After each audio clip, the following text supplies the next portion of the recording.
All right. Hello, everybody, and welcome to the Horror Comedy Hangout podcast. I'm Chris, the independent filmmaker. I'm Jessica, not the independent Not the filmmaker. independent, yes. And we have another great episode coming to you this evening. We have a great guest. We have the great, wonderful John Connon from one of maybe a little movie that you've heard of called Might It have heard. Chapter 2. You might have heard of that. Mhm. We're going to talk about that, plus everything else he does in this creative space. So stay tuned.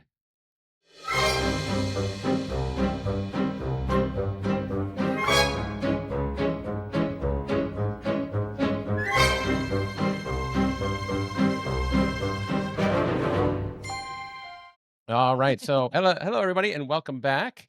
Like I said, we have a great guest today, the wonderful, the one and only John Connon, all around great friend Mhm. that I've known for a very, very long time. And speaking of that, was the first time that we got to met was in acting class, right? Yeah, the first time we met was at SAK Studio in Winter Park, Florida, taking classes and I think doing Play de Luna there. It's a wonderful Yes. art acting Mhm. studio that was started by Yvonne Suhor and with teaching Meisner technique. And then, of course, the Play de Luna is this great way for the students to be showcased for local casting directors, agents, and I believe that is, we sort of met there, Yeah, and this, and we did classes there for quite a while, quite a few years yeah, there. absolutely, Um, and then when we met there, that's when I just saw the genius of John Connon and Yeah. um, how great he was in everything that he did. I take Uh, compliments really well. yeah, that's right. Slipping your You money, can't tell slipping your money. him. Yeah. So, how did you get start? Could be what's what's John Connon before Art's Sake? How did you get started in acting? Um, well, I was a theater major in college. It was something I Okay. always knew that I wanted to do. Grew up loving movies and wanted to direct and write and do all those things. So when I got to college, I got a theater degree. Um, After college, all of my friends were sort of dispersing to LA and New York, and I said to myself, I'm not ready for that. So at that time in the 90s, the sort of early 90s, Orlando was being touted as Hollywood East with the building of Mhm. Universal Studios and with Disney MGM. So there's a lot of production that was happening in Orlando at that time. So my mom, who was living in Deltona nearby, she called me and she's like, "You could also do that here." And so we sort of packed up and came down to Orlando and and then I was like trying all various ways to make those connections and Right. get Right. myself into the business here. And part of that was, of course, Art Sake Studio, taking acting classes, and then just sort of building the our network, right? Building our Mhm. Yeah. circle. And so you said theater major. Did you do a lot of theater? Were you doing a lot of theater back I then? did. Yeah, I did a lot of theater and throughout high school. I did theater in college. And then the weird thing is that the universe started to push me towards improv a lot. Mm. I got hired at the theme parks to perform improv, and Awesome. so that has sort of become the way that I've earned money a lot, and it's such a useful tool for actors, very helpful for commercial actors as well. It's one of those things where you go to a commercial audition and they're always like, "Have fun with it." You're like, what does that mean? Yeah. Yeah. What are the So really, guardrails it's on that? Yeah. exactly, exactly. So really, it's just go ahead and improvise and have fun, and that sort of became the thing that I was doing most. Doing the improv. Yeah. Yeah, and then because you teach now some improv too, I right? do. I do teach improv at SAK Comedy Lab in downtown Orlando. Oh, that's awesome. I am literally starting my next semester tomorrow night. I've been teaching there since 18, I think. I've been an Wow. ensemble member there as well, performing improv professionally. That's awesome. That's great. Yeah. And SAK is like a hilarious place to go and check out too. So if you've never checked it out, It's so great. yeah. It's really just been such a fun kind of lifeline, and it's one of those things where people take improv classes and they just don't realize what an impact it's going to have on them. It really, it kind of changes your entire way of looking at life, because you have to say yes yeah, in Mhm. improv that's the at all first rule. times. And there are so many people that are wired to say no Right. in their lives. So it's very life altering for a lot of people. True. Absolutely. And I went there. I took a lot of classes there as well. So Mhm. I have a special place in my heart for that Yeah. place, because it's just so much fun. And like you said, you have to say yes. You can't say no. It's that first rule that you learn. Yeah. And I think everybody should take an improv class. Yeah. No. 100%. It makes you feel, no, well, not you, maybe. No, not me. She didn't like being in front of the camera, but I think it makes you feel okay to mess up. Well, You know? that is the biggest thing, man. And I think that's the biggest lesson for me from improv is to creatively take risk. And once you can sort of make friends with this idea of failing and falling flat on your face and realizing that it doesn't have to be soul crushing, then you sort of kind of make friends with failure in a way.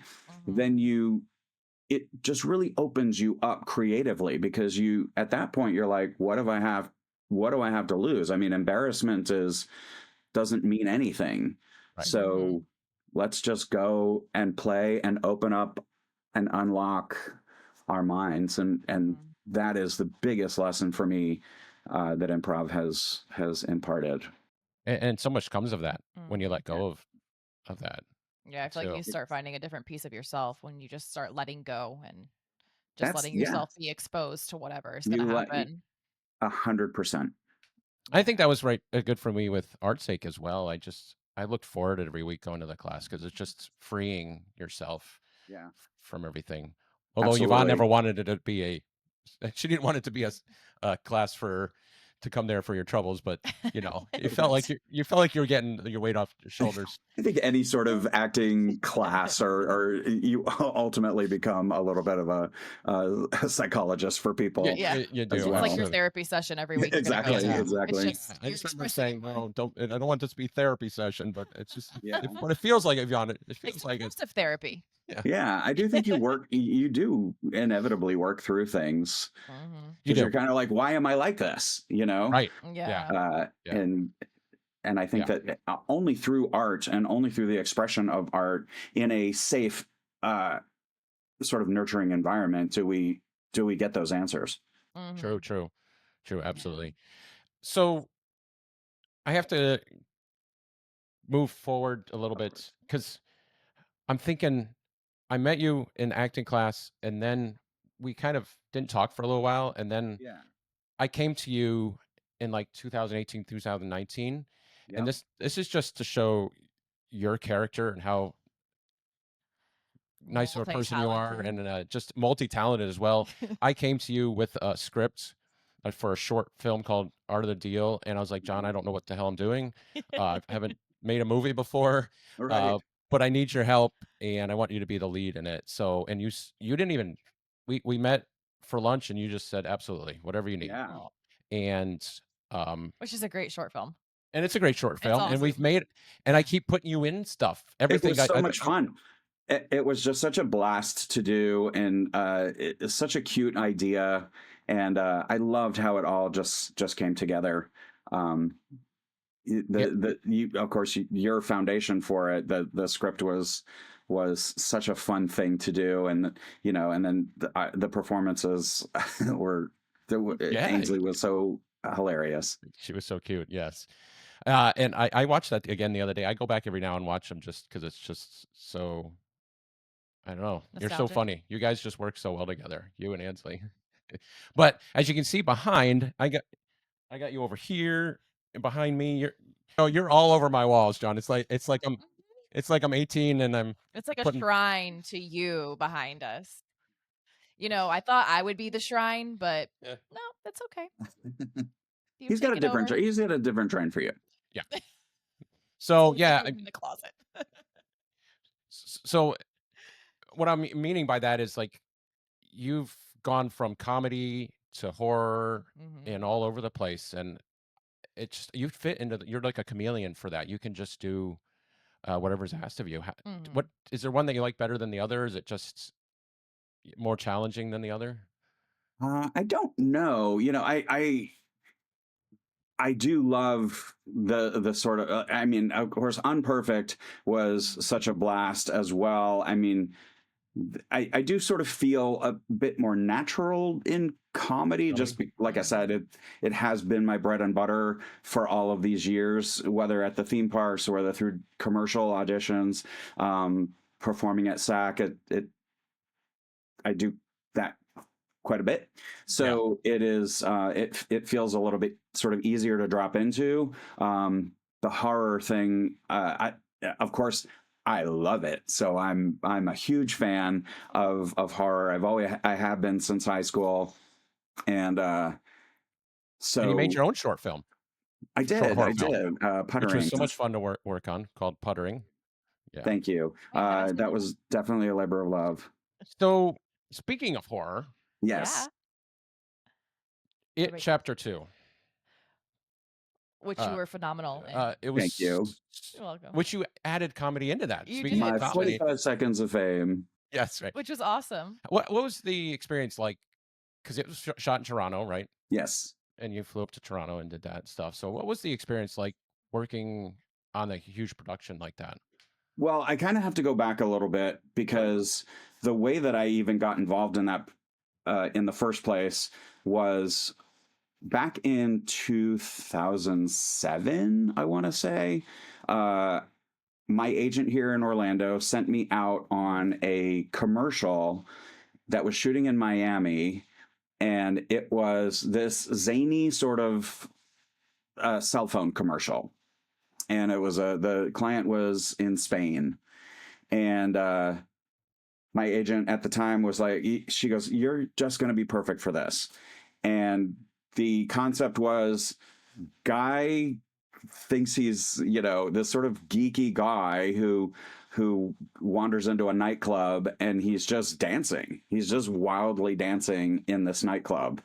And it was a big physical, comedic thing. So she sends me down to Miami. I drive, the 3.5 hours down there, and I'm in my sort of like my leisure suit, and I do this bit, and like I got it like immediately. They like called me right away, and Oh, wow. so I spent a week in South Beach on this cell phone commercial, and it was Wow. being directed by this guy, Andy Muschietti.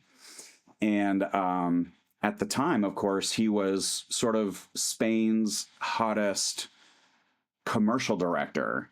And you think about all these really great film directors who come from commercial work, like David Fincher, Hmm. these guys, that's kind of where they get started. And that was what Andy was doing at that time. So this commercial is bonkers. I mean, it is on YouTube. Look it up. I have to. Telefonica movie star. It is hilarious, and it's all from Andy's mind, So it is. Anyway, uh, this commercial became such a humongous hit in Spain that they wanted to do like the next year, which would have been 2008.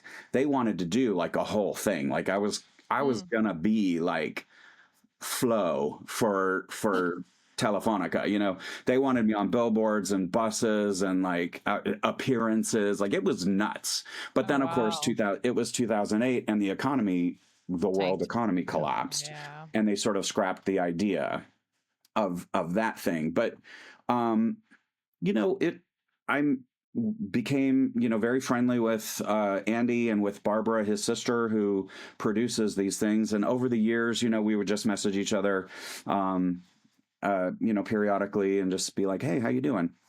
So then fast forward to he did Mama, which was such a great horror film. And then and I messaged him back and forth and be like, oh my God, I love your movie. I thought it was really fun. So they invited me to come and be a part of It Chapter 2.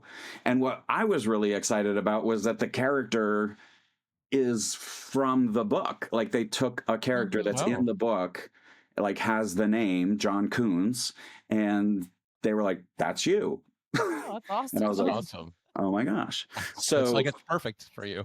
yeah, so I was super excited. Obviously with a movie like that and a scale like that, things get changed along the way. But that is how I sort of ended up on that project, is from that relationship from all those years. It had been Networking.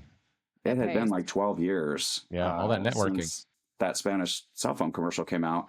Exactly, and I know people get cynical when they're like, it's not what you know, it's who you know. But I'm like, it is relationships. People want to work with people that are good to work with. Like it's not about, ass kissing. It's about showing up and having a good time on set and doing quality work. And so maybe it should be more like relationships instead of networking. Call it relationshiping. Yeah. I mean, it does sound cynical, right? To say that we're just networking and that we're just, keeping in contact for that reason. I'm like, that's not what it is. No. You made a friendship and you connected, and it's so transactional, say networking. So it's more like a friendship that you guys created, and you stayed in touch, and it doesn't always pay off right away, but it pays off down the road. That's the other thing. People want things instantly, and it's like, no, just stay friends with them, be friends, and if it works, it works. If not, you're friends. Well, and then you're friends with somebody, and it's like, it doesn't necessarily. Had I gotten this, had I not gotten this, I still would have been, really good friends with these two people who are just like wonderful humans on top of it all. And then just watching you work in person was such a privilege when you guys did Up Perfect. Yeah. And seeing you just mold into this crazy serial killer guy. It was amazing. Thank you. It was the eyes. But working on it was super fun. I tell this story because I think it is hilarious, because when they gave me the pages and they're like, this is what's going to happen, it is very different from what is in the movie.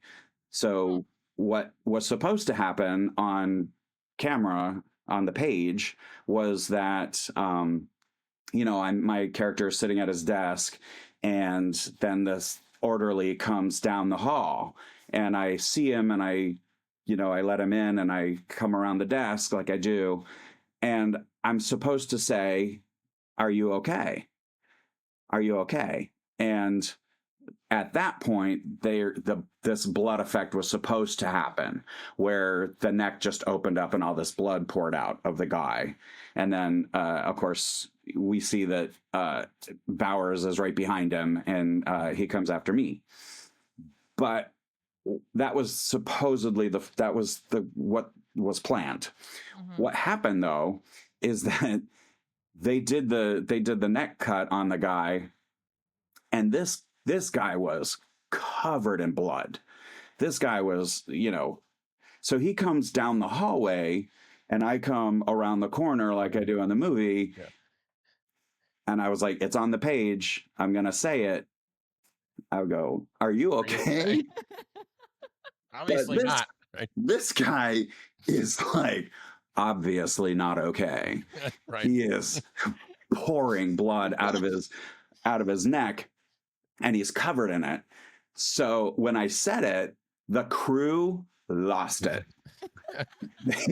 Everybody just broke, and they were like, we need to rethink this, because it was so ridiculous, But what's funny is, when I go back and I watch the movie, they repeat that line quite a bit. Like, are you okay? Are you okay? Are you okay? There are a lot of different moments when that comes up in the movie, and I thought that this probably was part of that motif.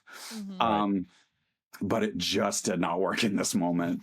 So they were like, we need to reset. And Andy was like scrambling, right? And he just looked at me and he goes, what would you say? And I was like, what would I say? I was like, if I saw that, Holy I shit. would say, holy fuck, which is what I Right. said in the movie, which I hope you Right. can bleep out, or I don't know how you do this. No, it's fine. It's okay. Yeah. But yeah, that ended up being a completely improvised moment and an improvised line based on just the circumstances of what was Right. happening on set. Yeah, we're not trying to make a comedy here. Right. Exactly. That's a great story. You didn't tell me that one, so I'm glad that you did that. Thank you for that story. That was amazing. Yeah. Now I know you do a lot of writing as Mhm. well. Do you like writing or acting better, or is there one that you prefer over the other? Man, that is such a hard question. I mean, I do love the you know the flow of creation, so how it all would come out of you, but it is hard, right? Writing is difficult. You're sort of alone in it.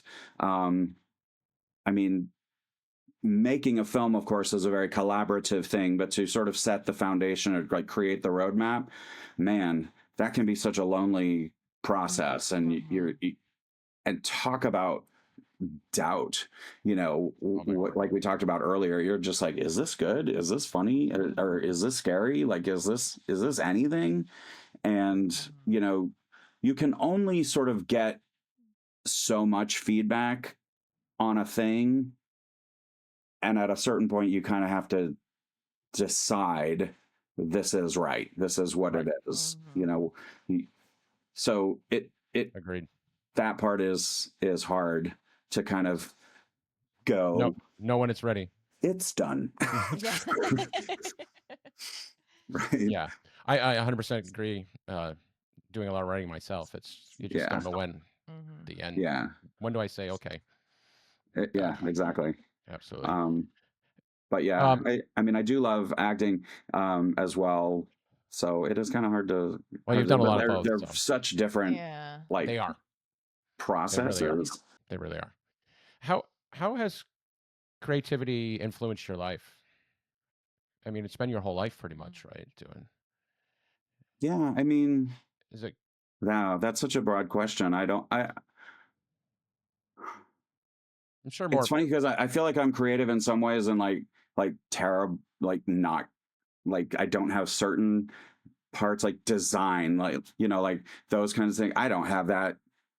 I don't have that gene. People like create artwork and I'm just in awe. But this brain just has so much like stories in it, and like I feel like I'm just constantly like thinking Cooking 'em up. of a new uh idea, or and then you just sort of write uh, uh, just the idea just to get it down on the page so that it kind of, I Flows think out. that's good. it's That's sort of good though. constant though. It's a It is constant constant. sort of, But that's a yeah. good that's your creative thing right there, because Yeah. I've had somebody tell me like, "How do you think of these things?" I can't think of that kind of stuff, and I'm like, I guess I that's think I've asked you that my too. creative side, and it's your creative side. So Yeah. I think you should celebrate that, being that's just like a painting. Yeah. That's your And I think that is an interesting question. How do you think of these things? Because that sort of implies that it is an active process. Like you're sort of I'm gonna think of something today. It It doesn't doesn't happen happen that that way. way. It Like doesn't it happen that way. happens in the weirdest. Like I'd be Yeah. walking the dog, and suddenly I'm like, oh, Oh.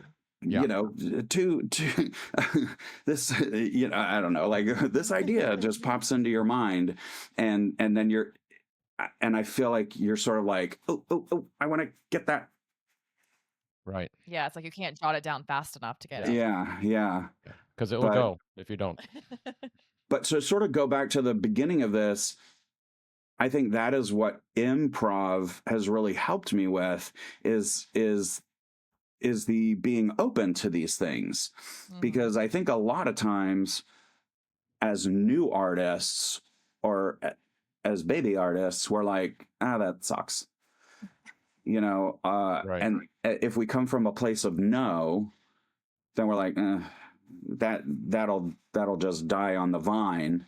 Where I think if you sort of change your reprogramming and you say yes to a lot of things creatively, then you can nurture these ideas as they come in. Right.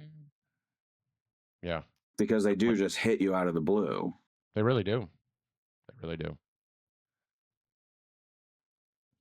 You asking that or am I asking? No, you that? can. Oh, I can ask it? Yeah. Okay. Wow, I get one question to ask. Look at me go. All right. So I know we don't have much time with you left, but what is your biggest insecurity when it comes to like the creative process or a creative field that you're in? I think it's just it not working. Mm-hmm. You Yeah. know, that would be the biggest insecurity is will anybody respond to this? Mm-hmm. And then I kind of try to turn it around and think, well, I responded to it, so somebody must respond to it. Like it's Exactly. got to be someone else out there. I can't be the only one Right. Yeah. who thinks this way. So Agreed. so I feel like there's a thing for everyone, Mm-hmm. and I think it's very much that field of dreams thing. If you build it, they will come. If you write it, they will read it. They will read They'll it. watch Somebody it, will. read it. Yeah. And that's I say that same thing too, because I'm like, oh, this is a stupid idea, but I'm like, well, no, I'd watch it, so somebody else has got to Watch it. Right, I would read watch it. it. So I think it's but you have to keep good. telling yourself that. Mm-hmm. Yeah. Over and over. Yeah. And that's hard, like we've talked about this too, because puttering, for example, we did a lot of work on that movie, and I love that movie and I'm very proud of that movie, but I could not get that movie into a single film festival. And that was soul crushing. I mean, that is hard. I know, because we talked about that. We did talk about that. And you spend a lot of money with these entrance fees, and you can't get arrested with this thing, and you're like, this, but everybody was so good in it, like right. And it doesn't make and any I'm talking sense. about not just my writing. I'm like the performances, the music, the special effects, all the special effects. I'm like, I think this is great. Yeah. And then to sort of to sort of not get accepted into any, there's that thing that is hard. Yeah. It's almost like, was I not good enough? Was the film not good enough? Right. When you talk about like everything now, 100%, and I think that is, we have to sort of keep ourselves bolstered creatively, because. And this is anything. I mean, there's so much rejection in this business, right? Whether you're a writer, whether you're an actor, whether you are, trying to get your films into film festivals, there is so much rejection, and it can really get to you after a while. Yeah. But that's where you sort of have to say to yourself, I liked it. So somebody else has to like it. Exactly. So absolutely. Absolutely. Yeah. And I told you that you should be proud of yourself for doing that, because just making a film and then getting it out there and it being good is even better. So I mean, you should just be proud of all that. Getting the film, it's good. Yeah, I always say too, it's like so many people sit around talking about it, talking about making a film, talking about writing a novel, talking about doing a podcast, and then they never do it. So it's like, if you don't put yourself out there and you don't be vulnerable, going back to the whole improv thing, how are you ever going to know? Even if it doesn't win any awards, it doesn't get into any film festivals, you never get a view, you did it though. You're that random, and that's what I say about even doing this with like Chris. It's just, we talked about it and we're actively doing it. That's awesome. Which is awesome. I love it. Like, even if this never blows up or does or doesn't, it's fun for us to do. It's fun to get, y'all on here and hear your point of view and your perspective. And I'm like, we're doing it. We're not sitting around talking about it. So it's something just to like, we're proud of and be accomplished about it. So. As you should be. Yes. Yeah. All right. That was my That was therapy your session. soapbox? Okay. That was my soapbox. What's next for you, John? Anything Um, coming? Anything? so when I mentioned my one novel, Yes. that Yeah. was that is certainly a project that I want to, keep focusing on. Sometimes I know that I've been sitting on that novel for a long time.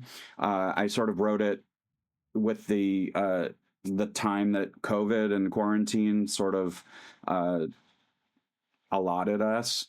I wanted to do something creative and get something out of that time period.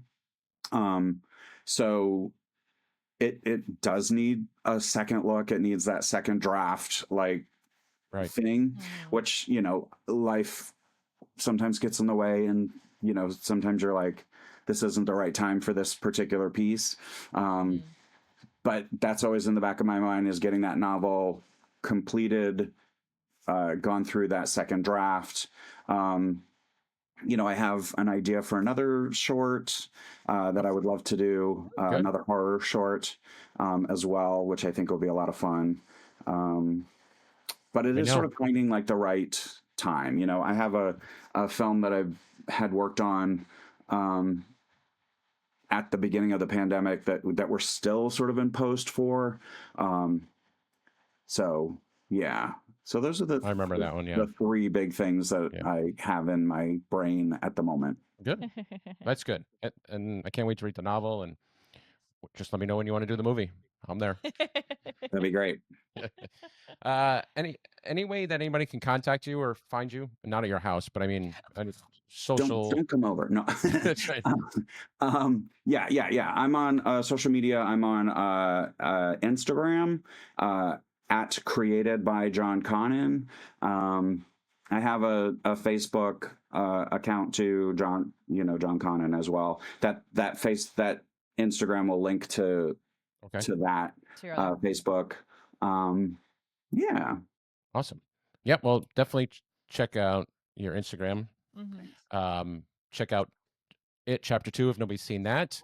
Thank you. I'm right after the kid gets it under the bleachers. That's right. I found it now. Yeah, that's how I found it. Yeah, finally. But I've watched the whole when thing. You'll find me. Yes, you'll find you. Not under the bleachers, but no. I'm after that. You can watch you in A Christmas Karen. We didn't mention that. Yes. Yeah, that was shot here. It was shot here. Yeah, that was a really cool little thing. I was cast as a stand-up host, like a late night stand-up comedian host. And awesome. So they had a bunch of jokes sort of already written, but I had that feeling that they were going to do that thing where they were like, just have fun with it and see what happens. Right. Then I was like, but stand-up is different. Stand-up isn't just people riffing. Right. So I wrote a bunch of jokes out sort of as a monologue as well, which then they ended up using in the movie. So that's awesome. During the end credits, you can see me doing the set that I wrote. Right. That's awesome. So cool. Yeah, I like that. It was good. All right. Well, I have to say thank you so much. Thank you for joining. Thank you for asking me. I'm so sorry that it took forever for our stars to align. No, I know you're super busy. You got a lot going on and everything, and we're busy too. So I can't thank you enough in your busy schedule to take time out to be with us. You can check out the Horror Comedy Hangout podcast on YouTube at the same name, or on any streaming platform, audio platform that you listen to. This will be coming out shortly, and then like and follow us, and like and follow John as well. Thank you, John, so much again. Thank you. So good to see you both. Good to see you too. You. Bye.